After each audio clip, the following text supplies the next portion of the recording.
There's always like a froth thing on top, but it's so good.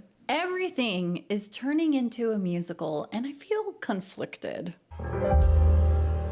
Hello, darlings, and welcome to Performance Perspective, where we watch different performances and then we share our perspectives. If you're new here, hi, I'm Carolyn. You could call me Care. And yeah, we will be talking about movies turning into musicals. But before we do, I plan that instead of having Vlogmas, I'm having Reaction Miss. I need a better name, like Mary Reacts or Carolyn, her Countdown with 3, I don't know. Let me know if you have a better name, or if you have a performance you would like me to react to, go ahead, leave it in the comments. I'll be saving it, and then I don't know, it'll be holly and jolly.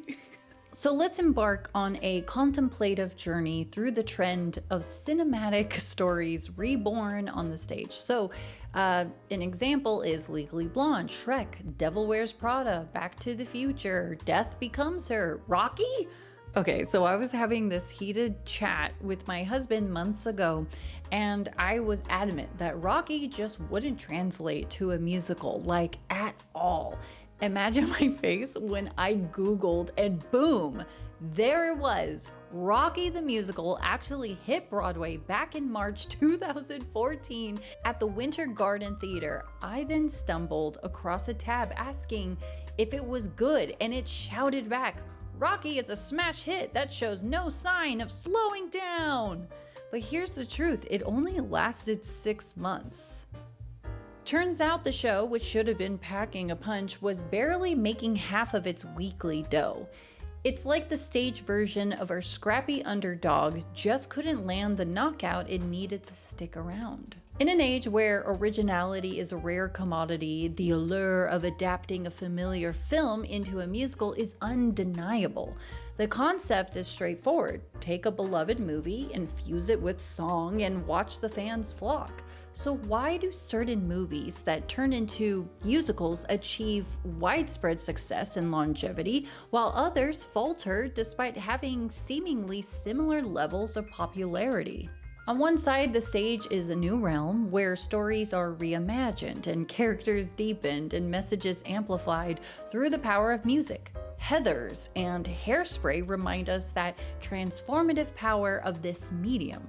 Even Beetlejuice, they were able to take one line from the movie, "If I knew then what I know now, I wouldn't have had my little accident," and create a full song.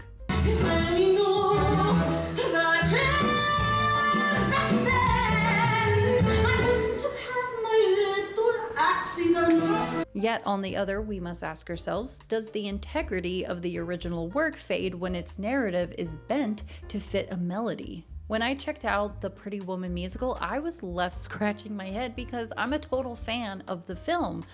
It got me thinking, why didn't the magic transfer to the stage?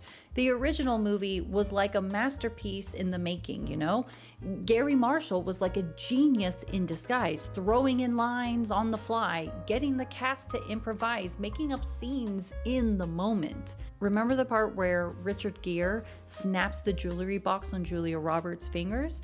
That laugh of hers was so real because she had no idea it was coming. The film was filled with off-the-cuff moments that the actors just rolled with. I bet the editor had her work cut out. Sifting through all that spontaneous gold, kudos to her.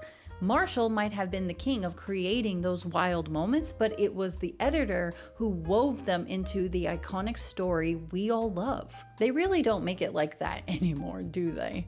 Big mistake. Big. Huge. You know, after seeing the Pretty Woman musical, I couldn't help but feel a bit let down. They basically copied the movie scene for scene, right down to those unforgettable moments. But unlike the film, the musical didn't dive any deeper into who Vivian and Edward really are. It's like, we get it. Vivian wants out of her current life, dreaming of anywhere but here. But what exactly is she yearning for? They never fill in the blanks. And Edward, he's just stuck on repeat, singing about how beautiful she is. You're beautiful. Thank you. But what else? What else? What else is there?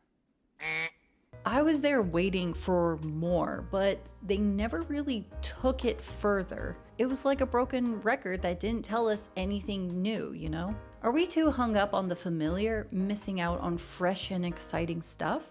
And are we really pushing the boundaries of creativity, or are we stuck in a rut with nothing truly groundbreaking coming out? Okay, so I've got to talk about a movie turned musical that's on my must-watch list, and I think it's a success, which is Moulin Rouge.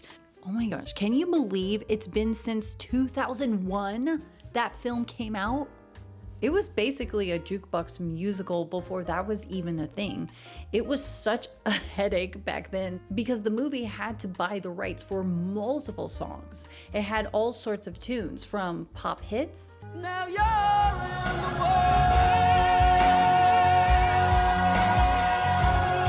world. To show tunes, and even an original thrown into the mix.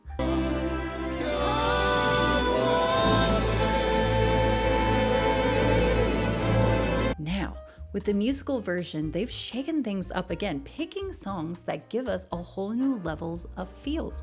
I'm super curious about how they included Sia's Chandelier. It sounds so good.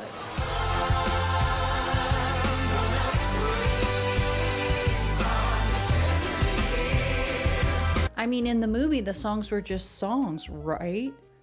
They were the story. It helped us understand a character or the thing that propelled the story. I mean, tell me you don't get goosebumps when you're watching Roxanne, that whole scene.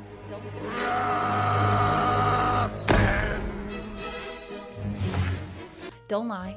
Don't lie to me. If you've seen Moulin Rouge the musical, I'm dying to know what you thought. Maybe the real issue isn't that too many movies are turning into musicals.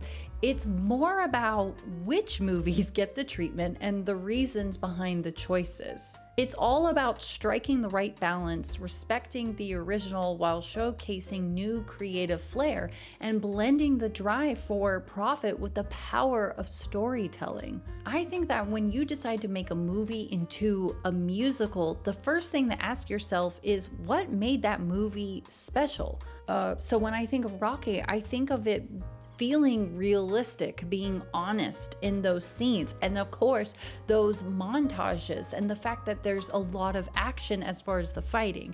If that was on stage and they were doing their boxing, I mean, my guess is that out of nowhere what happens is they go slow-mo for them to do the hits, because that's what happens in the film. So it's like, it just, to me, it doesn't seem right for it to be translated on stage. But then there's Legally Blonde. So when I think of Legally Blonde, I think it's fun, it's female empowering, there's pink, there's fun fashion, iconic lines that make you giggle. Oh my god, the bend and snap works every time. I'm not gonna lie, I was not interested in seeing Legally Blonde the musical. I was all for the movie, and it wasn't until MTV put it on and I was like, fine. And I watched it and I became obsessed. They elaborated more of the stories about the characters. I thought it was funny. The music was so good. When Vivian comes out singing, oh my gosh, I was like, yes.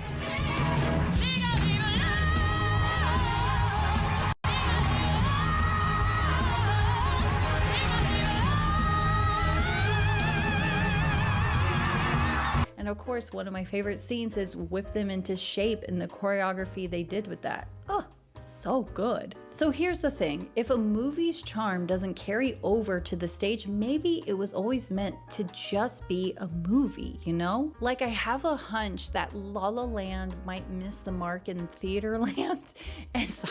And I've actually dished out all of my thoughts in an episode, and I'm curious to know what your take is on it. So I recommend watching it. I'm all for loving these films, but that doesn't mean they're all meant for the musical treatment. Sometimes it just feels like they're trying to cash in instead of really bringing something new and awesome to the stage. So as we stand at the intersection of cinema and stage, let us not be passive observers. Let's engage, critique, and most importantly, I don't know, let's dream. I had a dream. Another musical I was like, I don't know about this, which is Back to the Future. I have a friend, if you guys follow them, Theater Lovers, I love their content so much on Instagram. They just saw the musical and I was like, tell me the truth. What'd you think of the show? And they were honest. And I think the biggest thing about the show is the tech, and the performers are amazing. And as far as what they do with the car and things like that, it is something to go and see. But there were a few critiques as far as, I mean, it is the movie and the songs are okay, but again, the performers were great and the tech was awesome. It's one of those musicals that now I'm like, all right, fine, if it visits, I'm curious to see the car. And yeah, did you guys see the musical? What are your thoughts? And also go follow Theater Lovers. Their content, fabulous. Well, that's it for today's episode. And you know I'd love to hear your thoughts, and don't be afraid to tell me a movie that turned into a musical that you love and why. Also, don't forget to like and subscribe. Until next time, keep your applause generous and your perspectives ever broader. Oh, and without further ado, take care, darling.